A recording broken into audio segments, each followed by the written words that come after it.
ধন্যবাদ। ধন্যবাদ। বিসমিল্লাহির রহমানির রহিম। আজকের আমাদের এই সেমিনার অনুষ্ঠানের সম্মানিত সভাপতি, মঞ্চে উপস্থিত সম্মানিত স্থায়ী কমিটির সদস্য জনাব মঈন খান, উপস্থিত আমাদের মিডিয়া সেল এবং বিএনআরসির সম্মানিত নেতৃবৃন্দ ডক্টর পাভেল এবং জনাব জবিউল্লাহ সহ আমার সামনে উপস্থিত আমার ঢাকা বিভাগের বিভিন্ন পর্যায়ের মূল দল সহ আমাদের সকল অঙ্গ সহযোগী সংগঠনের বিভিন্ন পর্যায়ের নেতৃবৃন্দ, আসসালামু আলাইকুম। আজকে আমাদের বিএনপির ইতিহাসে আমি মনে করি একটি উল্লেখযোগ্য দিন। এই জন্য উল্লেখযোগ্য দিন এই জন্য উল্লেখযোগ্য দিন, আপনারা যারা সামনে বসে আছেন, আজকে যারা এখানে পার্টিসিপেট করেছেন, অংশগ্রহণ করেছেন, আপনারা এই দলের সদস্য। আপনারা এমন একটি দলের সদস্য যেই দলটি অতীতে দেশের উন্নয়নের জন্য, এই দেশের মানুষের ভাগ্যের পরিবর্তনের জন্য, ভালো কিছুর জন্য কাজ করেছে। সব ক্ষেত্রে সফল হয়েছে বলবো না, অনেক ক্ষেত্রেই সফল হয়েছে। আরো হয়তো হতে পারতো, বিভিন্ন কারণে হয়নি। আমরা অনেক কিছু করেছি, সবকিছু করতে পেরেছি তা না, হয়তো আরো কিছু করতে পারতাম আমরা, তবে করাটা শেষ হয়ে যায়নি। আমরা সকলেই জানি, আমাদের বাইরেও বিভিন্ন নিরপেক্ষ ব্যক্তিরাও বিভিন্ন সময় বলছেন যে ইনশাল্লাহ আল্লাহ রহমতে বাংলাদেশে আগামী দিনে একটি নিরপেক্ষ নির্বাচন হলে আমরা যদি দলকে ঐক্যবদ্ধ, আমাদের নেতাকর্মীদের মধ্যে ঐক্য বজায় রাখতে পারি, আমরা যদি জনগণের চাওয়া অনুযায়ী আমাদের একদম গ্রামের শেষ কর্মীটি থেকে শুরু করে কেন্দ্র পর্যন্ত প্রত্যেকটি নেতা কর্মী আমরা যদি জনগণের চাওয়া অনুযায়ী চলতে পারি, ইনশাল্লাহ আগামী দিনে বিএনপি সরকার গঠন করবে। এবং বিএনপি কথাটা কি বলেছি, এটা আপনাদেরকে বুঝতে হবে। আগামী দিন পর্যন্ত আমরা জনগণের চাওয়া অনুযায়ী যদি গ্রাম থেকে শুরু করে কেন্দ্র পর্যন্ত প্রতিটি মানুষ জনগণের চাওয়া অনুযায়ী যদি চলতে পারি, উঠতে পারি, বসতে পারি, কথা বলতে পারি, কার্যক্রম রাখতে পারি, তাহলেই একমাত্র সেটি সম্ভব। এবং এটা সবকিছু নির্ভর করছে আপনারা আজকে যারা উপস্থিত আছেন, আপনাদের উপরে নির্ভর করছে আপনাদের নেতৃত্বে যারা এই দলের রাজনীতি করছে তাদের সকলের উপরে। সেটি মূল দল হতে পারে, সেটি শ্রমিক দল, ছাত্র দল, তাঁতি দল, যেই হোক না কেন।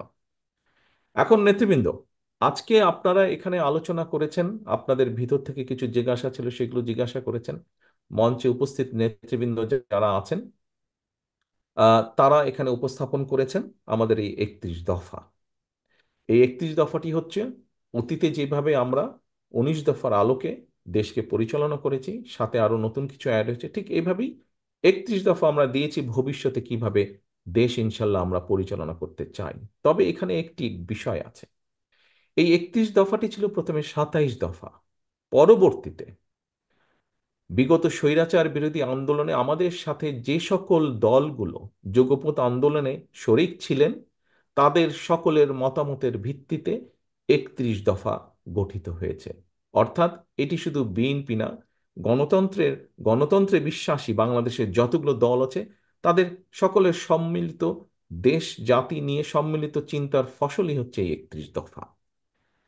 এখন প্রিয় নেতৃবৃন্দ, প্রিয় সহকর্মীবৃন্দ, এই যে আমাদের 31 দফা, এই 31 দফাটি আমাদেরকে কবে আমরা দিয়েছি, আপনারা নিশ্চয়ই ইদানিং খেয়াল করছেন, আমরা পত্রপত্রিকা সহ বিভিন্ন মাধ্যমে দেখছি অনেকে অনেক সংস্কারের কথা বলছে। বিভিন্ন এই করতে হবে, এই করতে হবে, সেই করতে হবে, অনেক কিছু বলছে। আহ, আমাদের বিএনপির পক্ষ থেকে দেশ জাতি নিয়ে চিন্তা, আমরা 2 বছর আগে যখন কেউ এই নিয়ে চিন্তাও করেন, দেশের এই বিষয়গুলো নিয়ে চিন্তা করেনি, সেই সময় আপনাদের দল বাংলাদেশ জাতীয়তাবাদী দল 27 দফা প্রস্তাবনা দিয়েছিল জাতির সামনে। অর্থাৎ বিএনপি যখন কেউ এই বিষয়ে কথাই বলেনি, চিন্তাই করেনি, সেই সময়ে বিএনপি দেশের সামনে, দেশের মানুষের সামনে 27 দফা, পরবর্তীতে 31 দফা উপস্থাপন করেছে। অর্থাৎ বিএনপির যে চিন্তা দেশকে নিয়ে, দেশের ভালো কিছু নিয়ে, বিএনপির যে চিন্তা দেশের মানুষের ভালো কিছু করার জন্য, এই একত্রিশ দফাই হচ্ছে তার সবচেয়ে বড় প্রমাণ। কারণ অনেক আগে আমরা দিয়েছি, এখন হয়তো অনেকেই অনেক কিছু বলতে পারেন। অবশ্যই যারা যেটি বলবেন, আমাদের এখানে নিচে লেখাই আছে 31 দফার মধ্যে যে, এবং আমরা বারবার বলেওছি যে 31 দফা যে শুধু 31 দফায় থাকবে, এটি যে চেঞ্জ হবে না তা না। এর ভিতরে যদি ভালো কোনো বিষয়, যদি ভালো কোনো প্রস্তাবনা আসে, অবশ্যই আমরা সেটি গ্রহণ করব। অবশ্যই সেটির আলোকে, সেটি সকলের কাছে গ্রহণযোগ্য হলে, সেটির আলোকে আমরা যদি রাষ্ট্র পরিচালনার দায়িত্বে থাকি, সেটির আলোকে অবশ্যই আমরা দেশের পলিসি গ্রহণ করব। এটি প্রস্তাব সকলের কাছে, সকল মানুষের কাছে। কেউ যদি ভালো কিছু দেন, অবশ্যই আমরা তা গ্রহণ করব। এখন প্রিয় সহকর্মীবৃন্দ, এখানে আমি জয়েন করার পরে আপনাদের সাথে এখান থেকে প্রশ্ন এসছে যে আমরা এই 31 দফা নিয়ে কতদূর কিভাবে যাব।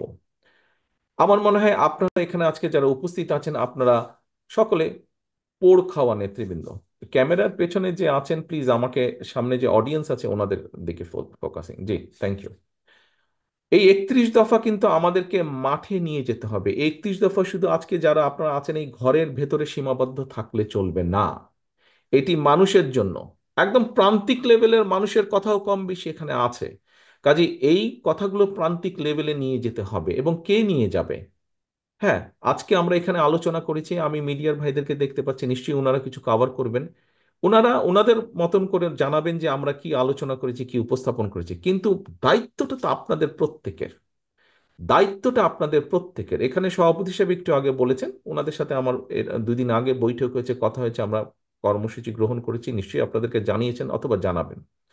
এটি আজকে বিভাগীয় নেতৃবৃন্দের সাথে করেছি আমরা, জেলার নেতৃবৃন্দের সাথে করেছি আমরা, উপজেলারও থানারও নেতৃবৃন্দ এখানে আছেন। কিন্তু আপনাদেরকে আপনারা 5 জন এসছেন এখানে, 3 জন 4 জন বা 5 জন আপনারা এসছেন, কিন্তু আমাদের তো আরো শত শত হাজার হাজার নেতাকর্মী রয়ে গিয়েছে। তাদেরকে জানাতে হবে, কারণ তাদেরকে যদি আমরা না জানাতে পারি, তাহলে লক্ষ কোটি মানুষকে আমরা জানাতে পারবো না। এক কথায় যদি বলতে হয়, আপনারা, এক কথায় যদি বলতে হয় মানুষের সামনে কিভাবে নিয়ে যাবেন, মানুষের কাছে এটিকে কিভাবে আপনারা নিয়ে যাবেন, তাহলে বলতে হবে আমরা জনসভা করে মানুষকে এটি বলবো না, বরং আমরা ছোট ছোট ছোট ছোট উঠান বৈঠক করব। গ্রামে গ্রামে করব, ইউনিয়নে ইউনিয়নে করব, ছোট ছোট উঠান বৈঠক। এক কথায় যদি বলতে হয়, আপনাদেরকে সেই প্রস্তুতি নিতে হবে। আপনাদেরকে উঠান বৈঠক বলতে যেই কালচারটি আমাদের রাজনীতিতে আছে, আমাদের দলের নেতাকর্মীরা বিভিন্ন পর্যায়ে বিভিন্ন সময় করে থাকেন, সেই উঠান বৈঠকের প্রস্তুতি নিতে হবে। মূল দলের নেতৃত্বে অঙ্গ সহযোগী সংগঠন সকলে মিলে ভাগ হয়ে টিম টিম করে আপনাদেরকে যেতে হবে। এখানে একটু আগে একটি কার্টুনের মধ্যে করে সকল জেলার নেতৃবৃন্দের কাছে সিম্বলিক ভাবে উপস্থাপন করা, গিফট আকারে দেওয়া হয়েছে কার্টুন। সেখানে আমরা কেন্দ্র থেকে লিফলেট এবং ছোট বইগুলো সেখানে দিয়েছি। তবে এটি যথেষ্ট নয়। আপনাদের কাছে আমার অনুরোধ থাকবে, বিভাগীয় নেতৃবৃন্দ, জেলার নেতৃবৃন্দ, উপজেলার নেতৃবৃন্দ, পৌরসভার নেতৃবৃন্দ, আপনাদের কাছে আমার অনুরোধ থাকবে যে আপনাদেরকে আমরা কিছুটা দিব, সবটা আমরা দিতে পারবো না, আপনাদেরকেও কিছুটা কন্ট্রিবিউট করতে হবে। আরো যেগুলো লাগবে দয়া করে আপনারা সেগুলো প্রিন্ট করে নেবেন। তবে প্রিন্ট করতে গেলে স্বাভাবিক কিছু ভুল হতে পারে, ভুলটি যাতে না হয় সেই জন্য আমরা বিভাগীয় নেতৃবৃন্দের কাছে আমরা ওটা সফট কপিটা দিয়ে দেবো, যাতে সহজেই কোনো ভুল ত্রুটি ছাড়াই আপনারা প্রেস থেকে ওটা প্রিন্ট করে নিতে পারবেন। এখন প্রিয় সহকর্মী বৃন্দ, এখানে অনেকগুলো প্রশ্ন এসছে। আহ আপার হাউসে যারা আছে, খুব সম্ভব ওখান থেকে আমাদের তিতুমির কলেজের বোধহয় একজন ছাত্র, সে তার একটা কথা বলেছিল। তার কথার সাথে কম বেশি কিছুটা আমি একমত। দুদিন আগে আমরা যখন ফর্মালি রিলঞ্চ করেছিলাম এই 31 দফাটিকে ঢাকার একটি হোটেলে, সেখানে আমি একটি কথা বলেছিলাম। কথাটি ছিল যে জনগণের রাজনৈতিক এবং অর্থনৈতিক মুক্তি যদি না হয়, জনগণের রাজনৈতিক এবং অর্থনৈতিক মুক্তি দুটোই দরকার, তাহলে যেই সংস্কারই করি, যাই করি আমরা, কোনোটিই কাজে লাগবে না। অর্থাৎ রাজনৈতিক মুক্তি কি? রাজনীতির ভাষায় যদি রাজনৈতিক মুক্তি বলি, তাহলে হচ্ছে অ্যাকাউন্টেবিলিটি বা জবাবদিহিতা তৈরি করতে হবে। যার যা ইচ্ছা করে চলে যাবে সেটি করা যাবে না। সেটা যেই হোক, সরকার হোক, বিরোধী দল হোক, যে কোনো রাজনৈতিক দল হোক, রাজনৈতিক কর্মী হোক, উপজেলার চেয়ারম্যান হোক, পৌরসভার চেয়ারম্যান হোক, কাউন্সিলর হোক, মেম্বার হোক, যেই হোক না কেন, প্রত্যেকের একটি জবাবদিহিতা থাকতে হবে জনগণের কাছে। জনগণ যখন জানতে চাইবে কেন এই জিনিসটা হলো, কেন এই জিনিসটা হলো না, কেন এটা করলে, কেন এটা করলো না, জবাবদিহিতা দিতে হবে, জবাব দিতে হবে সবাইকে। এবং এটি যদি নিশ্চিত করতে হয়, অবশ্যই দেশে ভোটের অধিকারকে প্রতিষ্ঠিত করতে হবে। পৃথিবীর যে কোনো গণতান্ত্রিক দেশে, যে কোনো গণতান্ত্রিক সভ্য দেশে ভোটের মাধ্যমেই জবাবদিহিতা তৈরি হয়। কাজেই প্রিয় সহকর্মীবৃন্দ, যেই লড়াই আমরা জনগণের কথা বলার অধিকার, জনগণের রাজনৈতিক অধিকার অর্থাৎ ভোট প্রদানের অধিকার, যার জন্য আমাদের হাজারো সহকর্মী গুম হয়েছে, খুন হয়েছে, আপনারা লক্ষ লক্ষ নেতাকর্মী, আমাদের 60 লক্ষের মতো নেতাকর্মী মিথ্যে মামলার শিকার যারা হয়েছেন, আমরা যে কারণে যুদ্ধ করছি এই দেশের মানুষের ভোটের অধিকার, কথা বলার অধিকার প্রতিষ্ঠা করার জন্য। কাজে আমাদেরকে যে কোনো মূল্যে এই অধিকার প্রতিষ্ঠিত করতে হবে জনগণকে সচেতন করার মাধ্যমে। প্রায় আমরা একটি কথা বলছি, ষড়যন্ত্র থেমে যায়নি। আপনারা নিশ্চয়ই গত কয়েকদিনের পত্রপত্রিকায় বিভিন্ন খবর টবর থেকে আপনারা, রাজনৈতিক নেতৃবৃন্দ, আপনারা আপনারা পোড় খাওয়া প্রত্যেকটি মানুষ, কাজে আপনারা নিশ্চয়ই বুঝতে সক্ষম হচ্ছেন যে কোথাও কিছু একটা ষড়যন্ত্র চলছে। কাজে প্রিয় সহকর্মীবৃন্দ, জনগণকে সচেতন করতে হবে, জনগণকে সাথে রাখতে হবে, জনগণের সাথে থাকতে হবে। এবং একই সাথে আমাদের যে লক্ষ্য উদ্দেশ্য জনগণকে নিয়ে, দেশকে নিয়ে, সেই 31 দফার প্রত্যেকটি কথা জনগণের কাছে পৌঁছে দিতে হবে আমাদেরকে। এখন প্রিয় এখন প্রিয় সহকর্মীবৃন্দ, কিভাবে পৌঁছে দিবেন আমি আপনাদের সামনে তুলে ধরেছি একটু আগেই।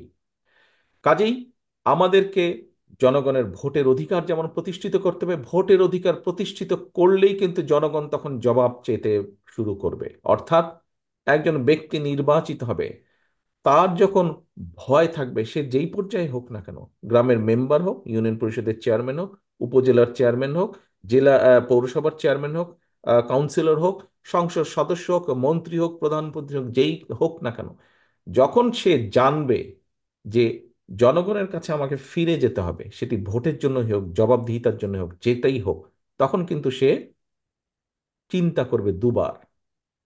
কোনো একটি কাজ করার জন্য সে দুবার চিন্তা করবে। প্রিয় সহকর্মীবৃন্দ, আমাদেরকে যে কোনো মূল্যে জনগণের এই অধিকার, জনগণের কাছে জবাবদিহি করার এই বিষয়টি আমাদেরকে নিশ্চিত করতে হবে। একটি দেশের রাজনীতি যদি রুগ্ন হয়, সেই দেশের অর্থনীতি রুগ্ন হতে বাধ্য। এবং সেই দেশের অর্থনীতি যদি রুগ্ন হয়, রাজনীতি যদি রুগ্ন হয়, তাহলে সেই দেশের শিক্ষা, সেই দেশের স্বাস্থ্য, সেই দেশের বিচার ব্যবস্থা, সেই দেশের প্রশাসন সবকিছু রুগ্ন হয়ে যাবে। মানুষ কোনো সুফল কোনোভাবেই পাবে না। কাজেই প্রথম কাজ হচ্ছে আমাদের দেশের মানুষের রাজনৈতিক অধিকারকে প্রতিষ্ঠিত করা, জবাবদিহিতাকে প্রতিষ্ঠিত করা। সিম্পল ব্যাপার। সন্ধ্যার পরে ছেলে মেয়ে দেরি করে ফিরলে বাপ মার কাছে জবাব দিতে হয়। যদি জবাব দিতে না হতো, তাহলে পরিবারের চিত্র কেমন হতো দেখুন তো।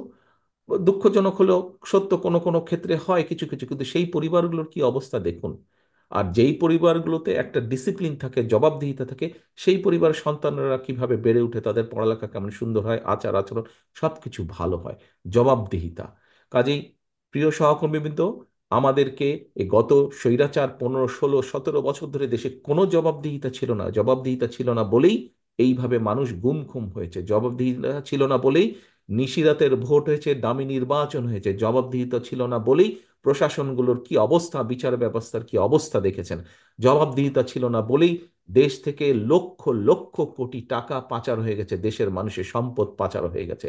এই সব কিছুকে যদি আমাদের ঠিক করতে হয়, সব কিছুকে যদি দেশের মানুষের চাওয়া অনুযায়ী যদি নিয়ন্ত্রণের মধ্যে আনতে হয়, অবশ্যই জবাবদিহিতাকে আমাদের তৈরি করতে হবে, প্রতিষ্ঠিত করতে হবে। এবং সেটি একমাত্র সম্ভব সঠিক ভোট প্রয়োগের অধিকার প্রতিষ্ঠার মাধ্যমে। এরপর প্রিয় সহকর্মীবৃন্দ, সেই তিতুমির কলেজের আমার ছোট ভাইয়ের বক্তব্য অনুযায়ী সে যে বলেছে যে তারা আলোচনা করছে যে, দেখুন যেই কথাটি আমি বলেছিলাম দুদিন আগে, যে আমরা যাই করি না কেন, দেশের মানুষের রাজনৈতিক এবং অর্থনৈতিক অধিকার যদি আমরা প্রতিষ্ঠিত করতে না পারি, কোনো সংস্কার কাজে লাগবে না। ওরা কয়েকজন যারা গ্রুপ স্টাডি করে, ওরাও কিন্তু তাই বলেছে যে এত সংস্কার টংস্কার হচ্ছে কি হবে। একজন বন্ধু পাঠ করে বলে বসেছে, কিছুই হবে না। এটাই আসল কথা, এটাই। মানুষের জবাবদিহিতা প্রতিষ্ঠিত করতে হবে, মানুষের অর্থনৈতিক মুক্তি দিতে হবে। এখন এখানে অনেকগুলো বিষয় আছে, অর্থনৈতিক মুক্তি, শিক্ষার বিষয় আসছে। 31 দফা আপনাদের সামনে আছে। আপনারা বিভিন্ন জন আপনাদের কিছু কিছু মতামত দিয়েছেন, আমি শুনছিলাম। এখানে আমারও দু একটি চিন্তা আপনাদের সাথে আমি শেয়ার করতে চাই। আহ প্রিয় সহকর্মীবৃন্দ, ভোটের বিষয়টি বা রাজনৈতিক অধিকারের বিষয়টি যেভাবে বলেছি, আমি মনে করি আমাদের দেশকে যদি আমরা যেমন চিন্তা করি, কল্পনা করি, আশা করি, আকাঙ্ক্ষা সেরকম যদি পরিবর্তন করতে হয়, আমি মনে করি যে আমার ব্যক্তিগত চিন্তা, আমি মনে করি যে আমাদের প্রথম এখানে একটি প্রশ্ন হচ্ছে যে শিক্ষাক্ষেত্রে 5% কেন হবে, তা বেশি হবে না কেন? জবিল্লা সাহেব এখানে উত্তর দিয়েছেন, উনি বলেছেন কমপক্ষে ন্যূনতম 5%। আমি সম্পূর্ণভাবে একমত। আমাদেরকে যে কোনো মূল্যে শিক্ষার উপরে জোর দিতে হবে, শিক্ষা শিক্ষা শিক্ষা। এবং তার ভিতরে তার ভিতরে আমি মনে করি প্রাইমারি শিক্ষার উপরে আমাদেরকে সবচাইতে বেশি জোর দিতে হবে। প্রাইমারি শিক্ষকদের উপরে আমাদের জোর দিতে হবে। কেউ কিছু মনে করবেন না, একটি প্রচলন মনে হয় দেশের মধ্যে আছে, গ্রাম অঞ্চলে বলি শহর অঞ্চলে বলি, যেখানে বলি, আমাদের মধ্যে একটি ধারণা আছে পরিবারের যেই ছেলেটি একটু বেকার, যেই ছেলেটি অত ভালো স্টুডেন্ট না, আচ্ছা ঠিক আছে, ওই যে প্রাইমারি স্কুলের শিক্ষক নিচ্ছে, ওখানে চাকরির ব্যবস্থা একটা করে দাও। এরকম একটি পারসেপশন বা এরকম একটি প্র্যাকটিস আছে বাংলাদেশে। প্রিয় সহকর্মীবৃন্দ, আমি মনে করি প্রাইমারি স্কুলের শিক্ষকটি হওয়া উচিত ওই অঞ্চলের অন্যতম মেধাবী, যে তার হওয়া উচিত প্রাইমারি স্কুলের শিক্ষক। কারণ আজকে যদি প্রাইমারি স্কুলের শিক্ষক একজন মেধাবী ছাত্র বা ছাত্রী হয়ে থাকেন, অর্থাৎ ব্যক্তি হয়ে থাকেন প্রাইমারি স্কুলের শিক্ষক, তাহলে আগামী দিনের যে ভবিষ্যৎ আমাদের সন্তানেরা শুধু পুঁথিগত বিদ্যা না, পুঁথিগত বিদ্যার পাশাপাশি অর্থাৎ একাডেমিক এডুকেশনের পাশেও মৌলিক মূল্যবোধ যে এই বিষয়টিকে নিয়ে আসতে হবে, এই বিষয়টিকে আমাদের ছোট ছোট শিশুদের মধ্যে দিতে হবে, মৌলিক মূল্যবোধ। অনেক ক্ষেত্রেই সমাজের মধ্যে মৌলিক মূল্যবোধের অবক্ষয় ঘটেছে। কাজে আমরা যেই দুর্নীতির কথা বলছি, এই দুর্নীতিকে যদি নির্মূল করতে হয়, এই দুর্নীতিকে যদি কমিয়ে নিয়ে আসতে হয়, দুদুক টুদুক যেগুলো আছে সেগুলো তাদের মতন কাজ করবে, কিন্তু দুর্নীতিকে যদি অ্যাকচুয়ালি যে দুর্নীতি খারাপ, দুর্নীতি থেকে দূরে থাকা উচিত, এইটি যদি করতে হয় সমাজে, তাহলে অবশ্যই সেই প্রাইমারি স্কুল থেকে শুরু করা উচিত।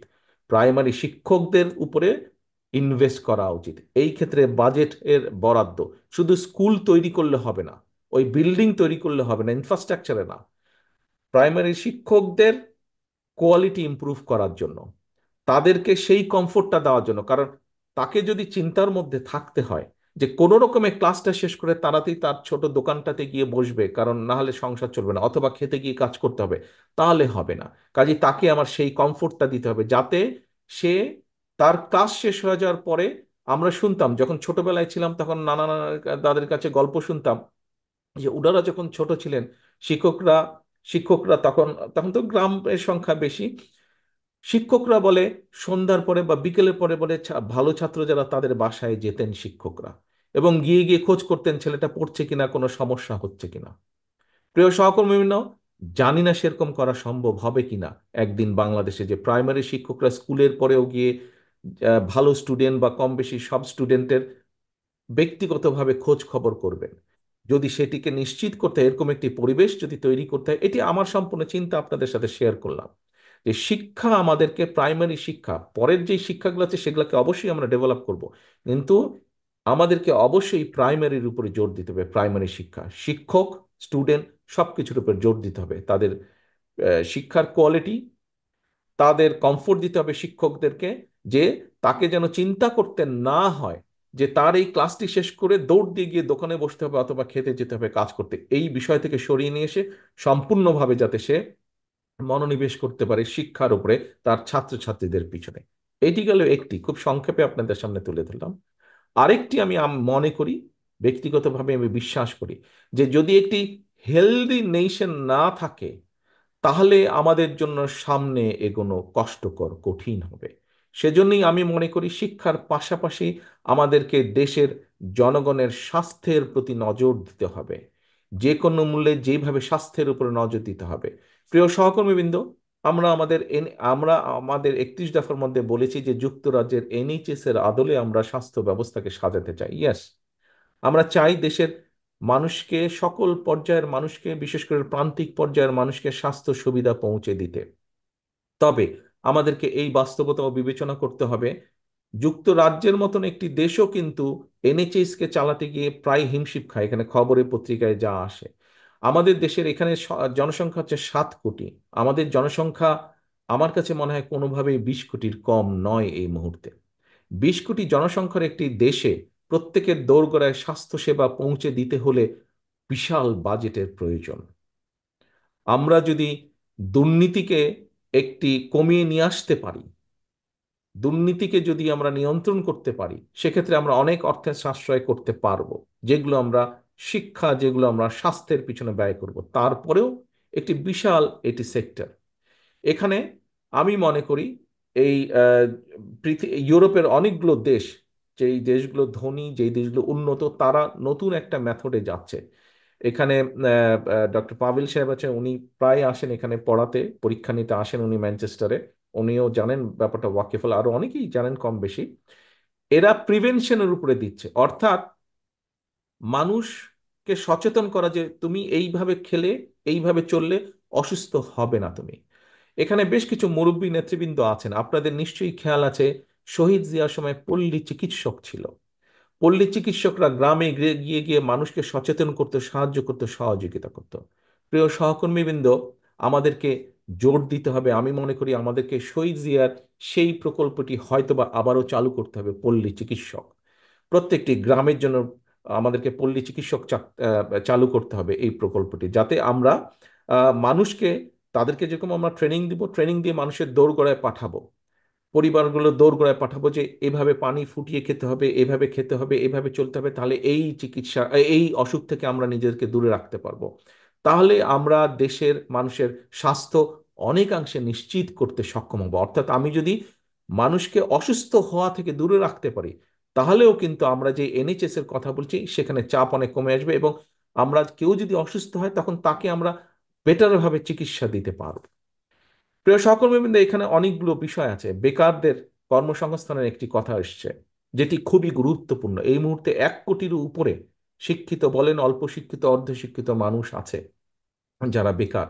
আমরা আমাদের 31 দফার মধ্যে একটি কথা উল্লেখ করেছি যে শিক্ষিত বেকার যারা আছে তাদেরকে আমরা 1 বছর পর্যন্ত একটি কমফোর্ট দিব, 1 বছর পর্যন্ত একটি ভাতার ব্যবস্থা করব, অথবা তার তার কর্মসংস্থান হবে। 1 বছরের মধ্যে আমরা এটি করব। বাট একটি প্রশ্ন এসে, যারা শিক্ষিত না বা অর্ধ বা অল্প শিক্ষিত, এখানে আমরা অনেকগুলো পরিকল্পনা আমাদের মাথায় আছে। বিশ্ব পরিবর্তনশীল। প্রিয় সহকর্মীবৃন্দ, আমাদের প্রায় 1 কোটির উপরে দেশের মানুষ প্রবাসে আছেন, যারা বিভিন্ন জায়গায় কাজ করছেন। অধিকাংশ মধ্যপ্রাচ্যে আছেন। এর মধ্যে আমাদের স্কিল্ড মানুষের সংখ্যা কম, অর্থাৎ স্কিল ওয়ার্কার বলতে যা বোঝে কম, অধিকাংশই আনস্কিল্ড। আমাদের প্রায় 20 কোটি মানুষ বলেছি আমি। সহকর্মীবৃন্দ, আহ, আমি ব্যক্তিগতভাবে মনে করি, এবং আমাদের এখানেও আছে, আমরা ভোকেশনাল ডিপ্লোমা, এই জিনিসগুলোর যদি উপরে আমরা জোর দিতে পারি। যেমন উদাহরণস্বরূপ আপনাদেরকে আমি একটি উদাহরণ দিয়ে বোঝাতে চাইছি।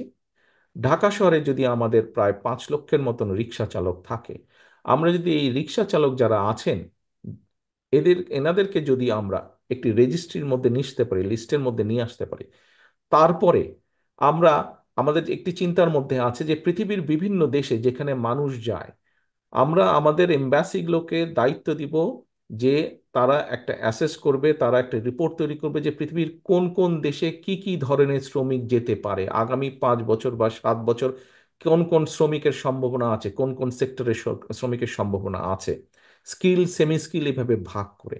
এবং সেই রিপোর্টের উপরে বেস করে আমরা আমাদের শিক্ষিত, অল্প শিক্ষিত, অর্ধশিক্ষিত, এই ধরনের মানুষকে ক্যাটাগরাইজ করে আমরা বিভিন্ন বিষয়ের উপরে ট্রেনিং দিব, ভাষা শিক্ষা সহ।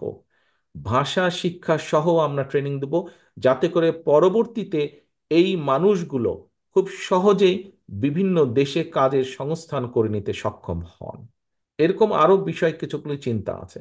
আপনারা সকাল থেকে এখানে আছেন, অনেকক্ষণ হয়ে গেছে, প্রায় 8-9 ঘন্টা হয়ে গেছে আপনারা এখানে আছেন, সেই জন্য আর লম্বা করবো না, মাগরিবের টাইম হয়ে গিয়েছে, পার হয়ে যাচ্ছে মাগরিবের টাইম।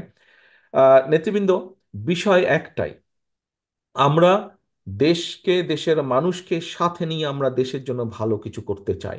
আমরা অতীতে করেছি, প্রথমেই যেই কথাটি বলেছি, বিএনপি এমন একটি দল যারা দেশ পরিচালনা করেছে, বিএনপি দল যারা দেশকে খাদ্যে স্বয়ংসম্পূর্ণ করেছে, বিএনপি এমন একটি দল যারা যখন দেশ পরিচালনা ছিল তারা তারা এই দেশকে শিল্পে পরিণত করেছে। আচ্ছা, বেকারদের কর্মসংস্থানের ব্যাপারে একটি আছে এখানে।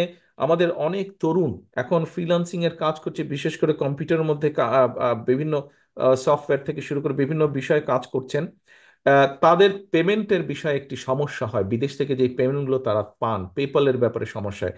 আমরা যে কোনোভাবেই আমরা চেষ্টা করব এই পেপালের বিষয়টি সমস্যার সমাধান করতে। আমরা পেপালের অনুমোদনের বিষয়টি চেষ্টা করব। অবশ্যই এটি আমাদের এক অন্যতম একটি প্রায়োরিটি থাকবে যে পেপালের সমস্যার সমাধান করা। এবং আহ, আপনার সফটওয়্যারের ক্ষেত্রে বা বিভিন্ন এই কম্পিউটারের ক্ষেত্রে, এই কম্পিউটার সায়েন্সের ক্ষেত্রে বিভিন্ন ব্যাপারে কতগুলো আউটসোর্সিং এর বিষয় আছে। আমরা চেষ্টা করব সরকারের পক্ষ থেকে পলিসি গ্রহণ করতে যে আউটসোর্সিং এ যারা কাজ করেন এবং অধিক সংখ্যক মানুষ যাতে আউটসোর্সিং এ কাজ করতে পারেন, সেই ব্যাপারটিকে আমরা সরকারিভাবে এনকারেজ করার চেষ্টা করব। এটি আরেকটি উপায় আমাদের বেকার সমস্যা, বিশেষ করে এখানে আহ, খুব শিক্ষিত হওয়ার প্রয়োজন নেই, অল্প বা অর্ধে শিক্ষিত কম বেশি যারা আছেন এরকম অনেক তরুণী যুবকরা এইভাবে নিজের কাজের সংস্থান করতে সক্ষম হবেন বলে আমি দৃঢ়ভাবে বিশ্বাস করি। এখন প্রিয় সহকর্মীবৃন্দ, যেই কথাটি বলছিলাম যে আমরা এমন একটি দল যেই দলটি দেশ পরিচালনা করেছে। হয়তো আমরা অনেক কিছু করতে পারিনি, আবার অনেক কিছু করেছি, কিন্তু আমরা খাদ্যে আমরা বাংলাদেশে স্বয়ংসম্পূর্ণ করেছি। ইন্ডাস্ট্রির যে যুগ বাংলাদেশে সেটি বিএনপির সময় সূচিত হয়েছে। অনেকবার আমরা বলেছি, আজও বলতে চাইছি, বাংলাদেশ যেটি নিয়ে গর্ব করে গার্মেন্ট শিল্প, এই গার্মেন্ট শিল্প শহীদ জিয়ার সময় সূচনা হয়েছিল। গার্মেন্ট শিল্পের সূচনা, গার্মেন্ট শিল্পের যে বন্ডেড ওয়্যারহাউস বলেন, এই সুযোগ সুবিধাগুলো তৈরি করা হয়েছিল শহীদ জিয়ার সময়, সেই সময়। কিন্তু আজ পর্যন্ত এই গার্মেন্টস বলেন আর রেমিটেন্স বলেন, এর বাইরে বড় আর কোনো সেক্টর তৈরি হয়নি। সামনে আমাদের সম্ভাবনা আছে, সামনে আমাদের অনেক সম্ভাবনা আছে আহ, এ, নতুন সেক্টর তৈরি করার। আমরা সেগুলো নিয়ে কাজ করছি ইনশাল্লাহ। আমি মনে করি, আমি দৃঢ়ভাবে বিশ্বাস করি কত দ্রুত পারবো না, তবে ইনশাল্লাহ বিএনপি সুযোগ পেলে অবশ্যই আমরা অনেকাংশে কতগুলো সমস্যা কমিয়ে আনতে সক্ষম হব। তবে বাস্তব বিবেচনায় আমাদেরকে অবশ্যই মাথায় এটি রাখতে হবে যে আমরা রাতারাতি সবকিছু করে ফেলতে পারবো না, আপনি আমি করতে পারবো না। দেশটি আমাদের সবার, আমাদের সকলকে মিলে কাজ করতে হবে। আমরা যদি প্রত্যেকের অবস্থান থেকে একটু একটু করে এগিয়ে আসি, আমরা যদি প্রত্যেকের অবস্থান থেকে একটু সহনশীল হই, আমরা যদি প্রত্যেকের অবস্থান থেকে একটু করে চেষ্টা করি, ইনশাল্লাহ আমরা ভালো কিছু করতে সক্ষম হব। প্রিয় সহকর্মীবৃন্দ, আজকে আমাদের একদম শুরুতে বলেছি একটি আমাদের গুরুত্বপূর্ণ দিন, বিএনপির ইতিহাসে উল্লেখযোগ্য দিন। আপনারা এখানে এসছেন, আজকে আপনারা যা শিখেছেন, আজকে আপনারা যা জেনেছেন, দেশ নিয়ে, দেশের মানুষকে নিয়ে যা আমরা করতে চাই, আপনাদের কাছে আমার অনুরোধ, এটি এই ঘরের মধ্যে রাখবেন না, এটিকে পথে প্রান্তরে প্রান্তিক মানুষের কাছ পর্যন্ত ছড়িয়ে দিতে হবে। আপনার অধীনে প্রত্যেকটি নেতা, প্রত্যেকটি কর্মীকে 31 দফার মাধ্যমে মানুষের কাছে পাঠিয়ে দিন, মানুষের কাছে বোঝান, মানুষকে বলুন যে মানুষকে নিয়ে আমরা এইভাবে দেশ গড়তে চাই। আমি দৃঢ়ভাবে বিশ্বাস করি যে আজকে আমাদের এই অনুষ্ঠানটি একটি অত্যন্ত সার্থক অনুষ্ঠান, এবং এইটি অনুষ্ঠানের মাধ্যমে আপনারা আজকে যা জেনে গেলেন, যা জানিয়ে দিয়ে গেলেন, আমরা জানলাম, যা আপনারা জেনে গেলেন, যে জেনে নিয়ে গেলেন, সেটি আপনারা পৌঁছে দিতে সক্ষম হবেন। এভাবেই আমরা ইনশাল্লাহ দলকে গড়ে তুলব, এবং দলের সংগঠনের মাধ্যমে জনগণকে সচেতন করার মাধ্যমে আমরা ইনশাল্লাহ দেশকে গড়ে তুলব, দেশকে গড়ে তুলব। আপনাদের নিশ্চয়ই মনে আছে, স্বৈরাচারী হাসিনার সময় আমি একটি স্লোগান দিতাম, টেক ব্যাক বাংলাদেশ। প্রিয় সহকর্মীবৃন্দ, টেক ব্যাক বাংলাদেশের অর্থ হচ্ছে মানুষের রাজনৈতিক অধিকারকে ফিরিয়ে আনা, মানুষের অর্থনৈতিক অধিকারকে প্রতিষ্ঠিত করা শক্ত ভিত্তির উপরে। প্রিয় সহকর্মীবৃন্দ, সকলে ভালো থাকবেন, সকলে সুস্থ থাকবেন ইনশাআল্লাহ। পরিশেষে আপনাদের সকলের কাছে আমার একটি অনুরোধ, আপনাদের সহকর্মী হিসাবে আপনাদের কাছে এটি আমার অনুরোধ, আপনাদের নেতা হিসাবে আপনাদের প্রতি এটি আমার নির্দেশ।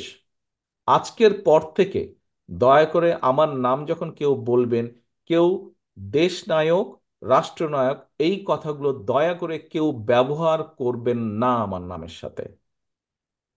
আমার নামের সাথে আজকের পর থেকে কেউ দেশনায়ক রাষ্ট্রনায়ক কথাটি ব্যবহার করবেন না। একজন সহকর্মী হিসাবে আপনাদের কাছে এটি আমার একান্ত অনুরোধ, আপনাদের নেতা হিসাবে এটি আমার আপনাদের প্রতি নির্দেশ। সকালে ভালো থাকবেন, সুস্থ থাকবেন। আল্লাহ হাফেজ। বাংলাদেশ জিন্দাবাদ, বাংলাদেশ জাতীয়তাবাদী দল জিন্দাবাদ।